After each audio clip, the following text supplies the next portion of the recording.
Assalamualaikum warahmatullahi wabarakatuh. Perkenalkan, nama saya Deva Putri dari MPM 1082324 1MA23 Ilmu Komunikasi. Baik, di topik video kali ini saya akan membahas tentang komunikasi organisasi. Saya yakin kita semua pernah mengalami organisasi dan satu organisasi di SMA maupun di perkuliahan. Di sini saya akan membahas konsep komunikasi organisasi. Konsep komunikasi organisasi merupakan sebuah proses yang terjadi dalam suatu organisasi berupa penyampaian, penerimaan, serta pertukaran informasi. Dan ada juga pesan yang dilakukan untuk mencapai suatu tujuan tertentu yang sudah ditetapkan oleh bersama, contohnya anggota organisasi maupun pemimpin organisasi. Proses penyampaian, penerimaan, maupun bertukaran informasi dan pesan dapat dilakukan secara formal maupun informal selama tujuan yang ditetapkan terwujud.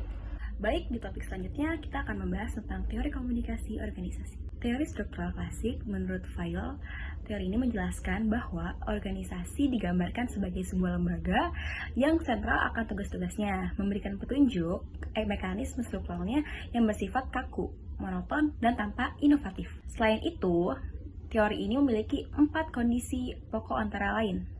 Ada kekuasaan, saling melayani, doktrin, dan disiplin. Teori neoklasik atau hubungan manusia selanjutnya ada teori neoklasik dan Elto Mayo.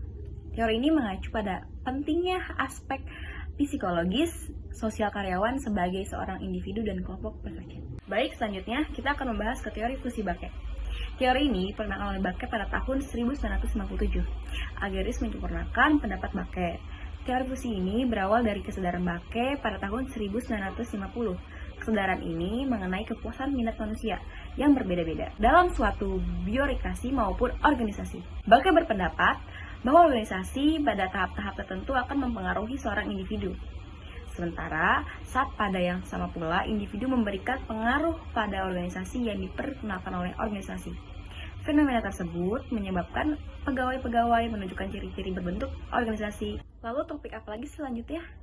Nah, topik selanjutnya kita akan membahas model komunikasi organisasi. Nah, jadi model komunikasi organisasi itu merupakan sebuah konsep yang menjabarkan mengenai proses komunikasi antar manusia dengan memperlihatkan adanya penggunaan berbagai simbol di dalamnya. Model ini biasanya digunakan untuk menguraikan proses komunikasi menjadi lebih sederhana tanpa menghilangkan komponen yang terdapat di dalamnya. Baik, topik selanjutnya kita akan bahas ke 3 jenis model komunikasi. Yang pertama, ada komunikasi linier. Komunikasi linier merupakan sebuah komunikasi yang sangat sederhana dan menggambarkan komunikasi berlangsung secara satu arah. Arus pesan digambarkan bersifat langsung dari pengirim pesan ke penerima pesan. Dalam model komunikasi linier, tidak terdapat konsep umpan balik dan menerima pesan bersifat pasif. Dalam penerimaan pesan, model komunikasi yang merujuk pada model komunikasi linier diantaranya adalah model komunikasi Aristoteles dan model komunikasi Laswell, dan ada model komunikasi SMCR Berlow dan model komunikasi Shannon dan Weaver. Yang kedua, ada jenis model komunikasi transaksional.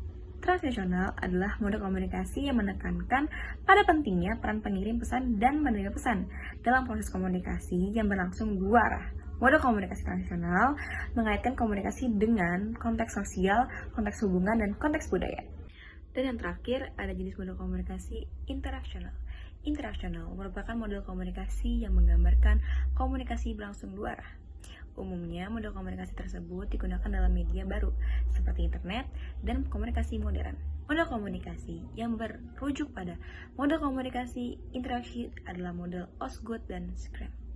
Pada ahli telah mengenalkan berbagai macam komunikasi sebagai upaya untuk menggambarkan dan berproses komunikasi serta berbagai faktor yang digunakan. Baik, mungkin tadi adalah terkait penjelasan konsep model teori komunikasi organisasi. Kurang lebihnya mohon maaf jika banyak pengurangan kata. Saya Deva Putri undur diri. Wassalamualaikum warahmatullahi wabarakatuh.